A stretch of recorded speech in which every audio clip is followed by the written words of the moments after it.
dia nggak pergi gitu. Mbak Indra sama dengan si Ibet, karena pernah kutanya kan, kamu memilih gaji 3 juta bareng suami atau 20 juta LDR-an? Dia milih yang 3 juta. Iya. Iya. Iya. Iya ya, beda kita. Tapi kalau aku milih yang 20 juta.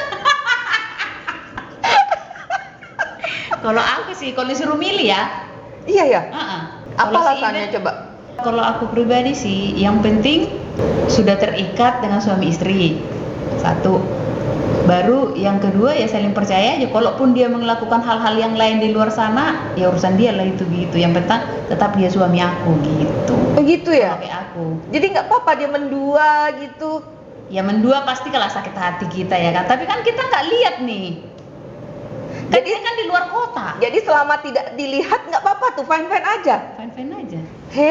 Mau Kalau aku, makanya aku bilang sama si Ibet, kau memilih 3 juta gaji suami bareng sama suami nih, daripada 20 juta LDR-an. Dia pilih yang 3 juta. Iya. Kalau kayak aku pilih 20 juta lah. Karena bagiku nggak harus terus lengket sama suami. Yang penting aku sudah suami istri dengan dia. Ya udah. Ada kangen-kangen gitu kan? Ya pasti ya kangen lah. Kan ada WhatsApp, ada kita untuk telepon. Oke.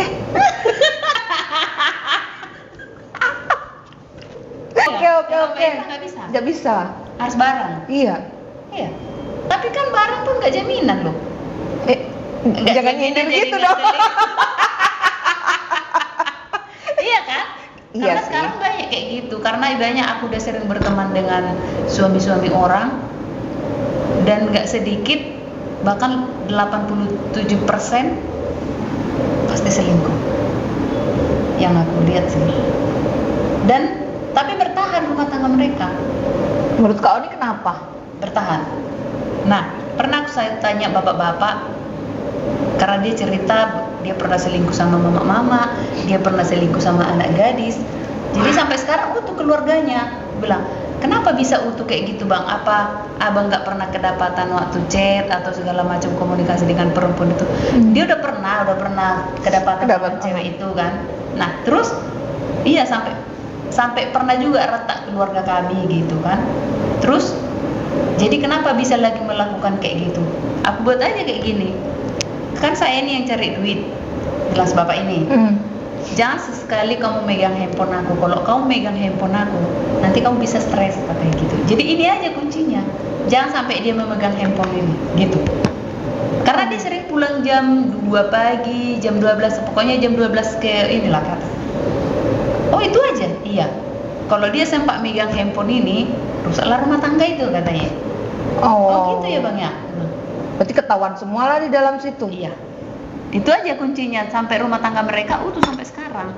Tapi dia tetap itu tadi. Jadi nggak ada jaminan kita bareng dengan suami kita dia tidak selingkuh dengan jauh. Ini lebih baik jauh ya kan? Daripada 3 juta udah diselingkuhi. Ayo. Iya kan? Kalau yang itu ya. Cuman kalau bicara masalah hati, lebih memilih mana? Lebih memilih ya dekat. Bersama. Iya makanya aku bilang berarti nggak jaminan juga kan jauh. Ya, nggak jaminan. Nah sama kayak yang aku ceritakan itu. Ya intinya jangan dia pegang handphone aku ini. Kalau dia pegang handphone aku ini, kalau nggak dia yang stroke, pisah rumah tangga katanya. Oh gitu ya bang ya. Iya. Itulah yang buat tutup rumah tangga itu. Jangan sesekali pegang handphone suami. Tapi istrinya tahu berarti? Awalnya memang tahu, tapi setelah sudah terjadi yang seperti itu ya istrinya juga nggak megang handphone lagi. Oh berarti boleh diambil kesimpulan gini nggak ya? Berarti si perempuan ini takut dong. Itu namanya ditakut-takutin nggak sih? Ditakut-takuti sih enggak, cuman ya kalau dipikir, karena dibilang dia karena aku juga tidak pernah memegang handphonemu, ya jangan pegang handphone aku ini gitu. Tadinya istrinya nggak pegang handphonenya, tapi dia ketahuan pas video call dengan orang yang sudah dikenal dia, tahu kawannya maksudnya. Ini masih punya suami loh. Ya jadi fenomena kali ya, kayak orang yang menyakiti kita itu sebenarnya bukan orang-orang jauh, ya nggak sih? Orang-orang terdekat kita kan sebenarnya kan. Bisa jadi orang-orang yang sudah kenal kita, bisa jadi orang-orang yang udah deket dengan kita itu bisa nusuk kita dari belakang nggak sih? Iya, karena ketahuannya gini. Kenapa kamu bisa video call sama dia padahal istilahnya kalau kayak kami nih orang Batak kan namanya dibilang inang bau itu jarang itu ngobrol itu, jarang ngomong lah kayak gitu. Kenapa bisa sampai video call? Kan curiga sama istrinya dengan orang yang udah dikenalnya gitu loh. Tapi Nah, itu punya maksud- suami. Punya suami. Tuh ya. Teman sendiri orang yang dikenalnya gitu loh. Iya, betul. Nah, Orang jadi yang kalau dekat. makanya aku bilang jadi kalau disuruh memilih yang tadi itu 3 juta bareng suami daripada 20 juta LDR-an, lebih baik memilih LDR-an. dengan 20 juta Ah. tanpa kita melihat. Tapi Kak Oni itu tipikal cemburuan nggak? Cemburu sudah pasti. Cemburuan nggak? Cemburuan? Iya. Oh iya. Iya, kalau misalkan gini. Kayak aku dulu punya cowok.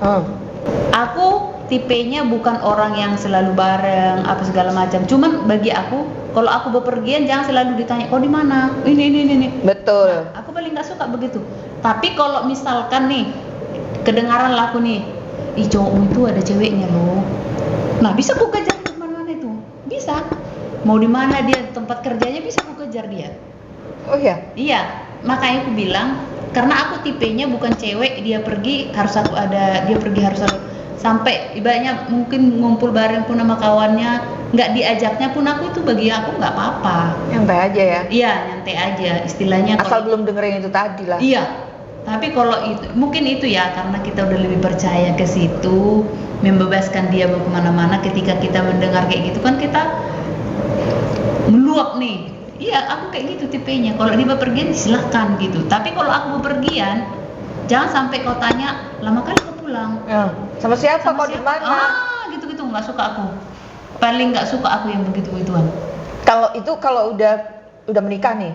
Mm-mm. Apalagi kalau belum ya. Iya. Makanya aku bilang aku lebih memilih di LDR. Artinya nggak suka dipantau-pantau seperti apa gitu Betul. loh. Betul. Aku karena mungkin kita udah suka dengan kebebasan artinya bukan bebas negatifnya ya. Kita suka bebas ketika kita dibuat seperti itu kan kita jengkel jadinya gitu. Iya. Betul. Pilih yang 20 juta nih. 20 juta.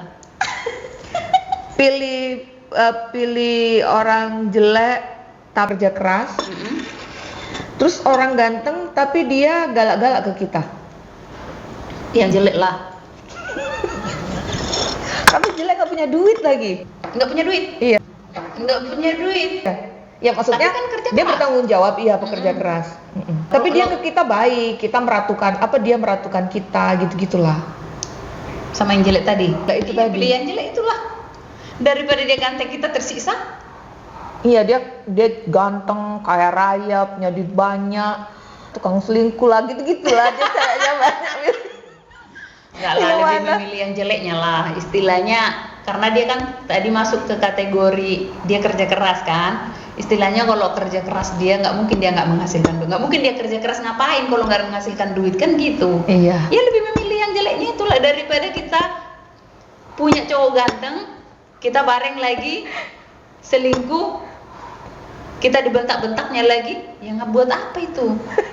Kalau menurut Kak Oni gimana tuh? Di Sangkar Emas, dia semua dicukupin, kehidupannya pokoknya dicukupin lah, mau kamu jalan-jalan kemana dikasih lah uang. Tapi dia tahu suaminya itu mendua, mentiga, menempat, menlima. Tapi tetap satu atap.